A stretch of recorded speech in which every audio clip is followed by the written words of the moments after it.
Chrome ব্রাউজারটি open করে নিব। Open করে নেওয়ার পর এখানে লিখব মাই অ্যাক্টিভিটি লেখার পর এখানে আমাদের সামনে এরকম অ্যাপ্লিকেশনটি শো করবে। শো করার পর এটাতে আমরা ক্লিক করব। ক্লিক করার পর দেখতে পাচ্ছেন আমাদের যা কিছু আমরা ইউজ করেছি বা যা কিছু আমরা দেখছি সেগুলো কিন্তু এখানে সবগুলো এসে পড়েছে।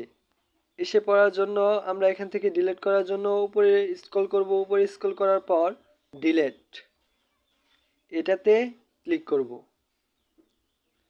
ক্লিক করার পর এখানে দেখেন লেখা আছে ওয়াল টাইম, এটাতে আমরা ক্লিক করব। ক্লিক করার পর সবগুলো কিন্তু এখানে আমাদের সিলেক্ট হয়ে গেছে। সিলেক্ট হওয়ার পর এখান থেকে আমরা নেক্সট বাটনে ক্লিক করব। এখন আপনার কাছে আবারই পারমিশন চাবে। পারমিশন চাওয়ার জন্য আপনি পারমিশন অ্যালাউ করে দেওয়ার জন্য আবারই ডিলিটে ক্লিক করবেন। ক্লিক করার পরে কিন্তু আমাদের